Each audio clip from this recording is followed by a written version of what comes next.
Hi friends, నేను మీ రాజేష్ దంతుల. ఈరోజు మనం అర్థమెటిక్ అంకగణితంలోని ముఖ్యమైనటువంటి సమాచారము మరియు ముఖ్యమైనటువంటి ప్రశ్నల్ని నేర్చుకుందాం. నిష్పత్తి, అనుపాతం, రేషియో అండ్ ప్రపోర్షన్. నిష్పత్తి అంటే ఏంటి? రెండు రాసుల్ని మనం పోల్చడాన్నే నిష్పత్తి అని చెప్పి అంటాం. నిష్పత్తి అంటే రెండు రాసుల్ని పోల్చడం. రెండు రాసుల్ని పోల్చడాన్ని నిష్పత్తి అని చెప్పి అంటాం. ఇప్పుడు ఏ కామా బి అనేవి రెండు రాసులు అయితే వాటి నిష్పత్తి ఏమవుతుందంటే A:B అవుతుంది. ఏ కామా బి అనేవి రెండు రాసులు అయితే వాటి నిష్పత్తి ఏమవుతుంది? A:B అవుతుంది. ఇప్పుడు A:B నిష్పత్తికి విలోమ నిష్పత్తి అని చెప్పి అడిగారు అనుకోండి. A:Bకి విలోమ నిష్పత్తి అని చెప్పి అడిగితే ఎలా రాస్తామంటే 1/A:1/B అంటాం. అంటే 1/A:1/B అంటే దాన్ని B:A అని కూడా రాస్తాం. అంటే A/Bకి విలోమ నిష్పత్తి B/A అంటే B:A అవుతుందన్నమాట. నెక్స్ట్ 2 రేషియోస్ ఉన్నాయనుకోండి. A:B అనేది ఒక రేషియో, అలాగే C:D అనేది ఇంకొక రేషియో. ఈ రెండు రేషియోస్కి బహుళ నిష్పత్తి అడిగారు అనుకోండి. బహుళ నిష్పత్తి అడిగినప్పుడు ఏం చేస్తామంటే ఈ పూర్వపదాల లబ్ధము అలాగే పరపదాల లబ్ధము. పూర్వపదాల లబ్ధము ఇష్టు పరపదాల లబ్ధము. పూర్వపదాల లబ్ధం అంటే AC ఇష్టు పరపదాల లబ్ధం అంటే BD అవుతుంది. పూర్వపదాల లబ్ధము ఇష్టు పరపదాల లబ్ధము అంటే AC ఇష్టు BD అవుతుంది. బహుళ నిష్పత్తి ఫైండ్ అవుట్ చేసేటప్పుడు పూర్వపదాల లబ్ధము ఇష్టు పరపదాల లబ్ధము అవుతుంది అన్నమాట. ఇప్పుడు రెండు నిష్పత్తులు ఈక్వల్గా ఉన్నాయి అనుకోండి. ఆ రెండు నిష్పత్తులు ఈక్వల్గా ఉంటే దాన్నే మనం ఏమంటాం? అనుపాతము అని చెప్పి అంటాం. రెండు నిష్పత్తులు సమానంగా ఉంటే దాన్ని మనం ఏమంటాము? అనుపాతము అని చెప్పి అంటాం. ఇప్పుడు A:B = C:D అయితే దాన్ని ఏమంటామంటే అవి అనుపాతంలో ఉన్నాయి అని చెప్పి అంటాం అన్నమాట. ఇప్పుడు A, B, C, D అనేటువంటి 4 సంఖ్యలు తీసుకున్నాం. ఇవి 4 సంఖ్యలు. ఈ 4 సంఖ్యలు అనేవి అనుపాతంలో ఉన్నాయి అనుకోండి. A, B, C, D అనేవి అనుపాతంలో ఉంటే వాటి మధ్య సంబంధం ఏమవుతుంది? అనుపాతంలో ఉంటే వాటి మధ్య సంబంధం ఏమవుతుందంటే ఇక్కడ చూడండి, AD = BC అవుతుంది. AD = BC అవుతుంది. ఇక్కడ A, B, C, D అనేటువంటి 4 సంఖ్యల అనుపాతంలో ఉంటే ఏమవుతుందంటే వాటి మధ్య సంబంధం AD = BC అవుతుంది. AD = BC అవుతుంది. అయితే ఇక్కడ చతుర్థ అనుపాతము ఎంత అని చెప్పి అడిగినట్లయితే A, B, C, D అనేవి అనుపాతంలో ఉన్నాయి. అలాంటప్పుడు వాటి మధ్య సంబంధం AD = BC. అప్పుడు చతుర్థ అనుపాతం ఫైండ్ అవుట్ చేయమంటే D = BC/A. అంటే A అనేది ఇక్కడ మల్టిప్లై చేస్తుంది కదమ్మా. ఇటు పోతే ఏమైంది? డివిజన్లోకి వెళ్తుంది. D = BC/A అవుతుంది. ఇక్కడ 3 రాసులు ఉన్నాయి. ఏంటంటే అవి ఒకటి A, రెండోది B, మూడోది C. A, B, C అనేటువంటి 3 రాసులు ఎలా ఉన్నాయంటే A:B = B:C అయ్యే విధంగా ఉన్నాయి. A:B = B:C అయ్యే విధంగా ఉన్నాయి. అలా ఉన్నప్పుడు A, B, C అనేవి అనుపాతంలో ఉన్నాయని చెప్పి అంటాం. ఇక్కడ 3 రాసులే ఉన్నాయి కాబట్టి ఇక్కడ తృతీయ అనుపాతం ఫైండ్ అవుట్ చేస్తాం. తృతీయ అనుపాతానికి ఫార్ములా ఏమవుతుందో చూడండి. ఇక్కడ A:B = B:C.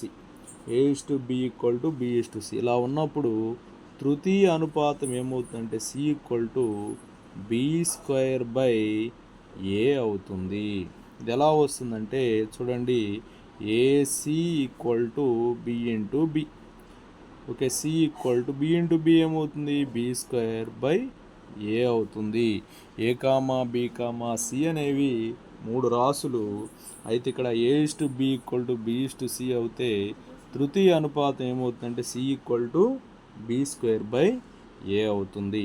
అలాగే ఏ కామా బీల అనుపాత మధ్యమము, ఏ కామా బీల అనుపాత మధ్యమం ఏమవుతుంది అంటే రూట్ ఏబి. ఏ కామా బీల అనుపాత మధ్యము రూట్ ఏబి అవుతుంది. అలాగే A is to B equal to KA is to KB అవుతుంది if K is not equal to 0 అయినప్పుడు.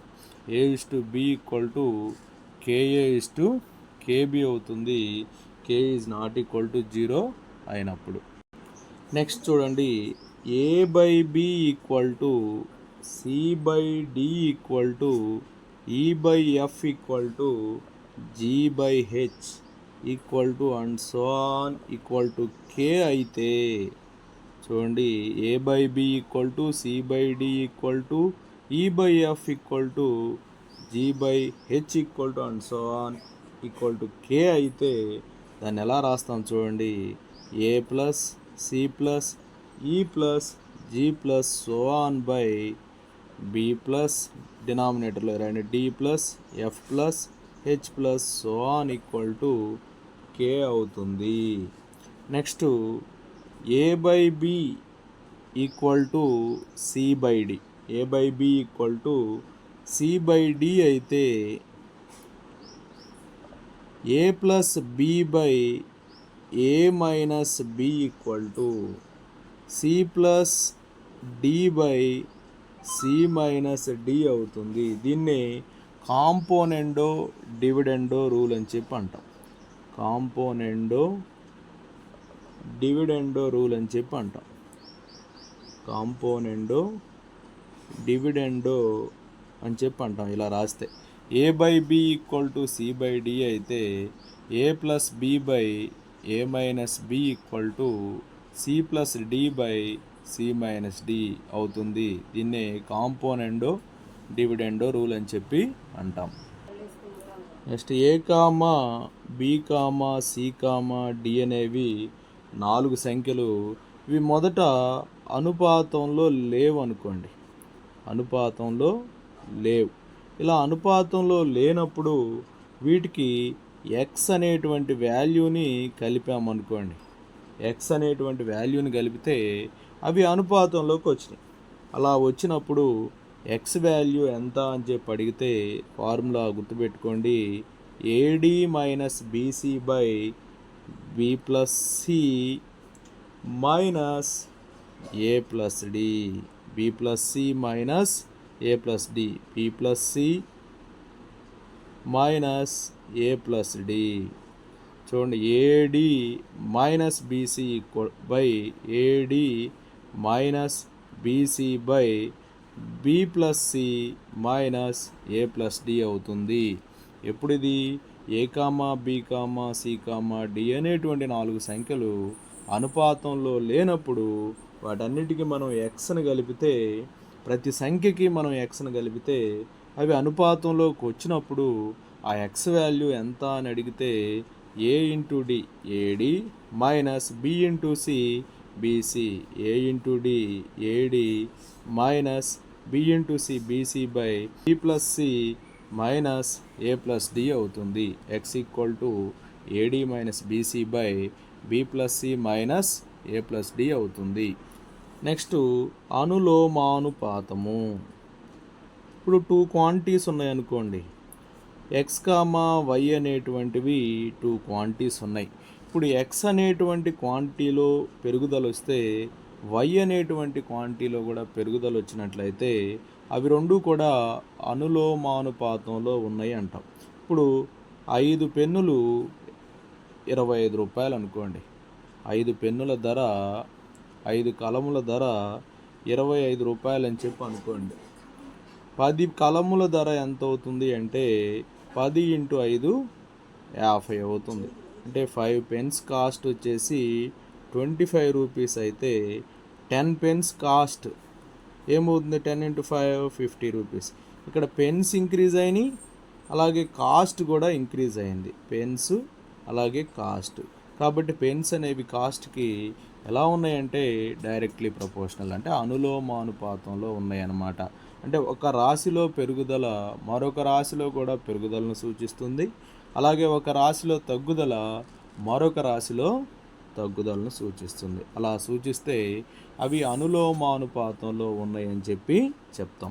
నెక్స్ట్ వచ్చేసి విలోమానుపాతము, ఇన్వర్స్లీ ప్రపోర్షనల్. విలోమానుపాతం అంటే ఎక్స్ అనేటువంటి రాశిలో పెరుగుదల వచ్చినప్పుడు వై అనే రాశిలో తగ్గుదల వస్తుంది, అలాగే ఎక్స్ రాశిలో తగ్గుదల వచ్చినప్పుడు వై రాశిలో పెరుగుదల అనేది వస్తుంది. అంటే ఫర్ ఎగ్జాంపుల్ ఒక పని చేయాలి అంటే ఎక్స్లోని మార్పు వైలోని మార్పుకు వ్యతిరేకంగా ఉంటే ఎక్స్ కామా వై అనేవి విలోమానుపాతంలో ఉంటాయి. ఉదాహరణకి మనము ఇక్కడ ఒక పనిని చేయడానికి 5 మంది కూలీలు అవసరమైంది.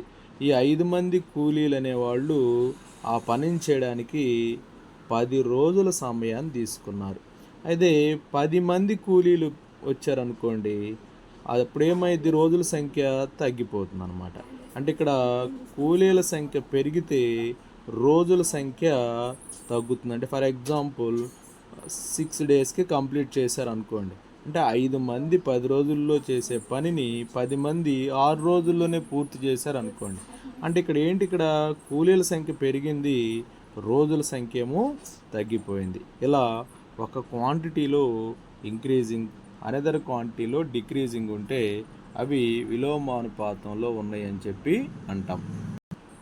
ఇక్కడ ఎక్స్ ప్రపోర్షనల్ టు వై అయినప్పుడు ఏమవుతుందంటే ఎక్స్ ఈక్వల్ టు కేవై అవుతుంది. అంటే X by Y equal to K, అంటే x1 by y1 equal to x2 by y2 అవుతుంది. అలాగే X inversely proportional to Y అయినప్పుడు X equal to K by Y, xy equal to K అవుతుంది. అంటే x1 y1 equal to x2 y2 అవుతుంది. ఇప్పుడు మనం నిష్పత్తి అనుపాతానికి సంబంధించినటువంటి కొన్ని ముఖ్యమైన ప్రశ్నలు నేర్చుకుందాం. A:B ఈక్వల్ టు 2:5 అయితే 3A plus 4B 4A plus 5B విలువ అని చెప్పి అడిగారు. ఈ ప్రాబ్లంలో మనకి A:B 2:5 ఇచ్చారు. అంటే A/B ఎంత ఇచ్చినట్టు, 2/5 ఇచ్చినట్టు. ఇప్పుడు మనం 3A plus 4B 3A plus 4B 4A plus 5B find out చేయాలి. ఇందులో మనం B కామన్ చేద్దాం. B కామన్ చేస్తే 3A/B ప్లస్ 4 ఇక్కడ కూడా B కామన్ చేయండి, 4A/B ప్లస్ 5 వస్తుంది. బీకి క్యాన్సిల్. 3 ఇంటూ A/B వాల్యూ ఎంత, 2/5 ప్లస్ 4/4 ఇంటూ 2/5 ప్లస్ 5 అవుతుంది. ఓకే, ఇక్కడ న్యూమరేటర్లో LCM 5, 3 2 6 ప్లస్ 5 4 ఎంతమ్మా 20 బై డినామినేటర్లో LCM కూడా 5, 4 2 ఎంతమ్మా 8 ప్లస్ 5 5 25, 5 క్యాన్సిల్ అయిపోతుంది. 6 plus 20 26, 8 plus 25 33. So 26/33. So option 1 is correct. 26/33 అంటే 26:33. Option 1 is correct. ఇక్కడ చూడండి, 5:6 యొక్క వర్గాల నిష్పత్తి 25:42 యొక్క విలోమ నిష్పత్తుల బహుళ నిష్పత్తి అని చెప్పి అడిగారు. 5:6 యొక్క వర్గాల నిష్పత్తి, 5:6 యొక్క వర్గాల నిష్పత్తి ఏమవుతుంది చెప్పండి. 5² అంటే 25, అలాగే 6² అంటే 36, అంటే 25:36 అవుతుంది. నెక్స్ట్ ఏమన్నారు, 25:42 యొక్క విలోమ నిష్పత్తి అన్నారు. 25:42 యొక్క విలోమ నిష్పత్తి 42:25 అవుతుంది. ఇప్పుడు ఈ రెండింటికి ఏం ఫైండ్ అవుట్ చేయాలి? బహుళ నిష్పత్తి కనుక్కోవాలి. ఈ రెండింటి బహుళ నిష్పత్తి అంటే ఏమేంటమ్మా అవి? 25:36 అలాగే 42:25. బహుళ నిష్పత్తి అంటే చూడండి, పూర్వపదాల లబ్ధము ఇస్టు పరపదాల లబ్ధం. అంటే 25 ఇంటూ 42/36 ఇంటూ 25. సో 25 క్యాన్సిల్ అయిపోతుంది. చూడండి, 6 7s 6 6s అంటే 7/6. 7/6 అంటే 7:6 అవుతుంది. So option 1 is correct. చూడండి, ఇక్కడ x:y అనేది 8:9, x:z వచ్చే 6:5 అయితే y, zల నిష్పత్తి అడిగారు. చూడండి, ఇక్కడ మనకి x:y అనేది ఎంత ఇచ్చారు? 8:9 అని ఇచ్చారు. అంటే x/y ఎంత? 8/9. దాని నుంచి y/x ఏమవుతుంది? 9/8 వస్తుంది. అలాగే x:z వచ్చేసి 6:5 ఇచ్చారు. అంటే x/z వచ్చేసి 6/5 కాబట్టి దీన్ని కూడా రివర్స్ చేయండి. z/x = 5/6 అవుతుంది. ఇప్పుడు మనకేం కావాలి? y:z కావాలి. సో ఇప్పుడు చూడండి, y/x ఓకే ఇంటూ x/z చేయండి. y/x ఇంటూ x/z చేయండి. y/x ఎంత? 9/8 ఇంటూ x/z వచ్చేసి 6/5. x క్యాన్సిల్ అవుతుంది, y/z ఉంటుంది. సో 2 4s 2 3s 9 3s ఎంతమ్మా? 27. 4 5s వచ్చేసి 20. అంటే y:z = 27:20. So option 3 is correct. చూడండి, ఇక్కడ 7:5 8:xల బహుళ నిష్పత్తి 84:60 అయితే x వాల్యూ ఎంత అని చెప్పి అడిగారు. చూడండి, ఇక్కడ వీటి బహుళ నిష్పత్తి ఏమవుతుంది చూడండి. 7 × 8 5 × x. 7 × 8 5 × x. 7 8s 56. 56:5x అవుతుంది. కానీ మనకు ప్రాబ్లంలో ఏమి ఇచ్చారు? 56:5x అనేది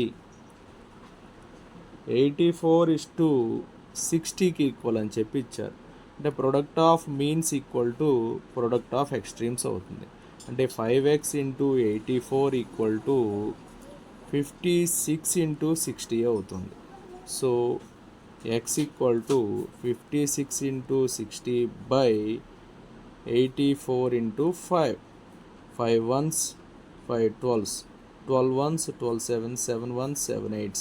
సో x వాల్యూ అనేది 8 వస్తుంది. So option 3 is correct. Next చూడండి, x = 3y మరియు x:z = 5:1 అయినా x:y:z ఎంత అని చెప్పి అడిగారు. చూడండి, ఫస్ట్ మనకి x = 3y అని ఇచ్చారు. అంటే x/y = ఎంత? 3/1 అనమాట. అలాగే సెకండ్ ఏమి ఇచ్చారు? x:z = 5:1 అని ఇచ్చారు. అంటే x/z ఎంత? x/z వచ్చేసి 5/1 అవుతుంది. సో ఇక్కడ కామన్గా ఈ 2 రేషియోస్లో కామన్గా ఉంది ఎవరు? x. బట్ ఇక్కడ x వాల్యూస్ ఈక్వల్ చేయాలి మనం. ఇక్కడ x3 ఉంది, ఇక్కడ వచ్చేసి x5 ఉంది. సో ఈ రేషియోని మనం 5తో మల్టిప్లై చేస్తే ఏమవుతుందో చూడండి, 3/1 × 5/5. సో ఏమైంది? 15/5 వస్తుంది. అలాగే ఈ రేషియోని మనం 3తో మల్టిప్లై చేస్తాం. 5/1 × 3/3. సో 5 3s ఎంత? 15/3 వస్తుంది. ఇప్పుడు మనకి ఇది x వాల్యూ, ఇది y వాల్యూ, ఇది x వాల్యూ, ఇది z value. So x:y:z = x ప్లేస్లో ఏముందమ్మా? 15 y ప్లేస్లో 5 z ప్లేస్లో 3. So 15:5:3. So option 1 is correct. చూడండి, ఇక్కడ 5:8 నిష్పత్తి అట 45:xకి సమానం అంట. అయితే x వాల్యూ అడిగారు. చూడండి, 5:8 అనేది దేనికి ఈక్వల్ అని ఇచ్చారు? 45:xకి ఈక్వల్ ఇచ్చారు. చూడండి ఇక్కడ product of means equal to product of extremes అవుతుంది. అంటే 5 into X equal to 8 into 45. 5 1s 5 9s. So 8 9s ఎంతమ్మా? 72. So X value 72. So option 2 is correct. Next problem చూడండి. A:B ఈక్వల్ టు 3:7, B:C అనేది 7:5 యొక్క విలోమ నిష్పత్తి అట. అయితే A:C అడిగారు. చూడండి ఈ ప్రాబ్లంలో మనకి A:B అనేది 3:7 ఇచ్చారు. అంటే A/B ఎంతమ్మా? 3/7. నెక్స్ట్ వచ్చేసి B:C అనేది 7:5 యొక్క విలోమ నిష్పత్తి అన్నాడు. అంటే విలోమ నిష్పత్తి అంటే ఏమైంది? రివర్స్లో రాస్తాం. 7:5 కాస్త 5:7 అవుతుంది. అంటే B/C ఎంత? 5/7. ఇక్కడ B ప్లేస్లో 7, ఇక్కడ B ప్లేస్లో 5 ఉంది. కాబట్టి ఇప్పుడు మనం Bని ఈక్వల్ చేయాలంటే ఈ రేషియోని ఏం చేస్తాం అంటే 5/5 తోటి, అలాగే ఈ రేషియోని 7/7 తోటి మల్టిప్లై చేస్తాం. 3 5s ఎంతమ్మా? 15. 7 5s 35. So 5 7s 35, 7 7s 49. చూడండి ఏ ప్లేస్లో 15, B ప్లేస్లో 35 ఈక్వల్గా ఉంది, C ప్లేస్లో 49. ఇప్పుడు మనల్ని A:C ఫైండ్ అవుట్ చేయమన్నారు. ఏ ప్లేస్లో ఎంత ఉంది? 15, C ప్లేస్లో 49. 15:49. So option 2 is correct. చూడండి ఇక్కడ 5:7, 2:9ల బహుళ నిష్పత్తి 20:x అయితే ఎక్స్ వాల్యూ అడిగారు. చూడండి ఇక్కడ 5:7, 2:9ల బహుళ నిష్పత్తి అడిగారు కాబట్టి ఇలా వేస్తాం అన్నమాట. పూర్వపదాల లబ్ధం అంటే 5:2:7:9. సో 5 2s ఎంతమ్మా? 10. 7 9s 63. కానీ ప్రాబ్లంలో మనకి ఏమి ఇచ్చారంటే ఆ బహుళ నిష్పత్తి అనేది మనకి 20:x అని ఇచ్చారు. 10:63 ఈక్వల్ టు 20:x అని చెప్పి ఇచ్చారు. సో ఇప్పుడు ఏంటి formula? Product of means equal to product of extremes. అంటే x into 10 equal to 63 into 20. 10 1s 10 2s. So x equal to 126. So option 3 is correct. Next one 0.36, 0.48ల తృతీయ అనుపాతము. ఇక్కడ 0.36కి అలాగే 0.48కి థర్డ్ ప్రపోర్షన్ ఫైండ్ అవుట్ చేయాలి. అప్పుడు ఎలా రాస్తాం చూడండి. 0.36 0.48 is age to 0.48 x. So ఇప్పుడు ఏమవుతుంది చూడండి. x ఈక్వల్ టు 0.48 ఇంటూ 0.48/0.36 అవుతుంది. సో చూడండి దీన్ని ఎలా రాస్తాము? ఇక్కడ 0.48 అంటే 48/100, 0.48 అంటే 48/100, 0.36 అంటే 36/100. ఈ 2 zeros క్యాన్సిల్ అవుతాయి. 6 6s 6 8s, 6 1s 6 8s. So 64/100.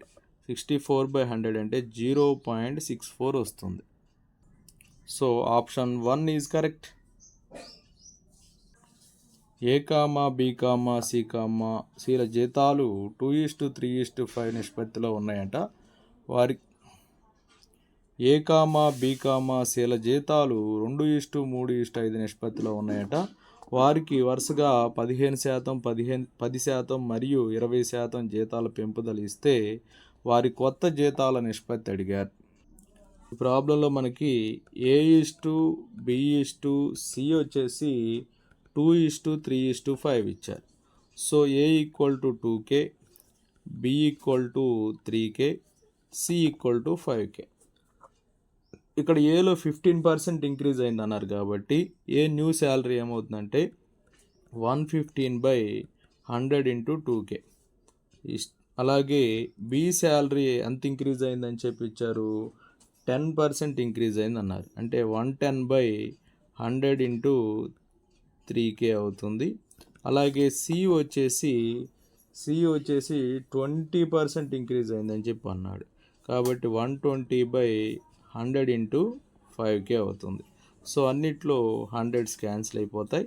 అలాగే కేస్ కూడా క్యాన్సిల్ అయిపోతాయి. సో 5 2s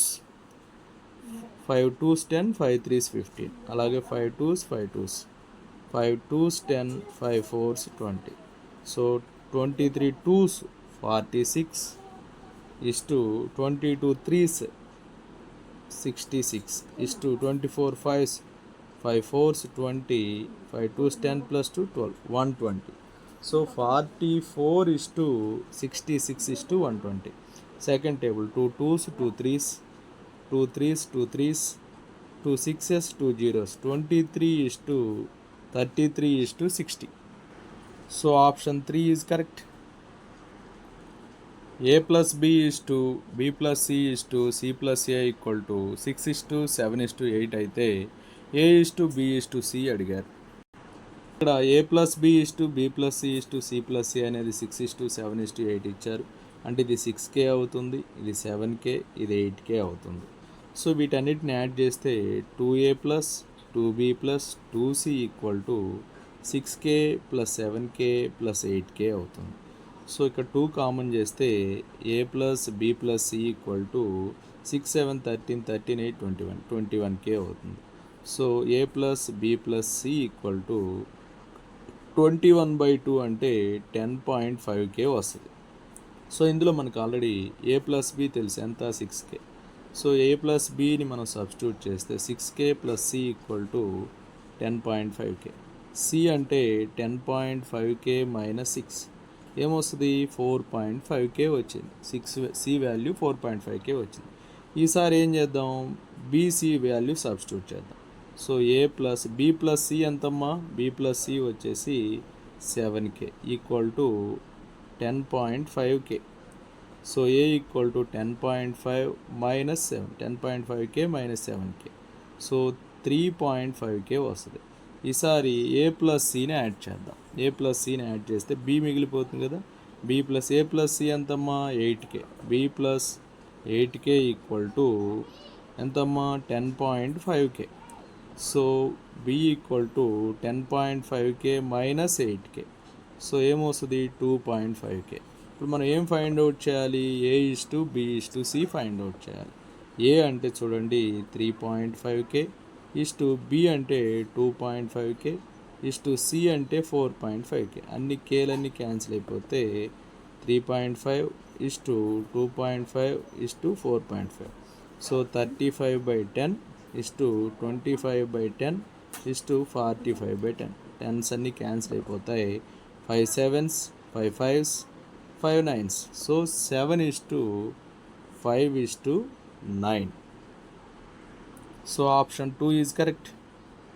చూడండి ఇక్కడ 2 4 6 10లకు ఏ సంఖ్యను కలిపితే వచ్చే రాసులు అనుపాతంలో ఉంటాయి అని చెప్పి అడిగారు. ఇక్కడ మనకి 2 4 6 10 ఇచ్చారు. 2ని A 4ని B Cని 6 అనుకోండి, Dని 10 అని చెప్పి అనుకోండి. మనం ఇక్కడ Xని కలిపితే అనుపాతంలో ఉంటాయని చెప్పి అనుకుందాం. Xని కలిపితే అప్పుడు ఫార్ములా ఏంటంటే AD minus BC by B plus C minus A plus D అవుతుంది. సో ఇందులో సబ్స్టిట్యూట్ చేద్దాం. A అంటే 2, D అంటే 10. 2 into 10 మైనస్ 4 into 6 బై ఇక్కడ ఏంటి B ప్లస్ C అంటే 4 plus 6. 4 plus 6 ఎంతమ్మా 10 మైనస్ A ప్లస్ D అంటే 2 plus 10 12 అవుతుంది. So 2 10s 20, 4 6s 24 by 10 minus 12 అంటే -2 అవుతుంది. సో 20 minus 24 ఎంతమ్మా -4. -4/-2 అంటే 2 వస్తుంది. So answer is 2. So option 2 is correct. చూడండి ఇక్కడ 2 సంఖ్యల నిష్పత్తి 5:3 అని ఇచ్చారు. వాటిలో ప్రతి సంఖ్యకి 4 కలిపితే అప్పుడు వాటి నిష్పత్తి 11:7 అయితే ఆ సంఖ్యల్లో పెద్దది అని చెప్పి అడిగారు.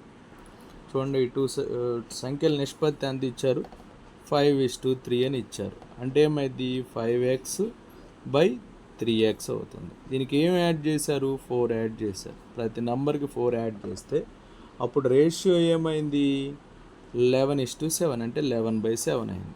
సో క్రాస్ మల్టిప్లై చేయండి. 7 5s 35x, 7 4s 28, 11 3s 33x, 11 4s 44. So 35x minus 33x equal to 44 minus 28.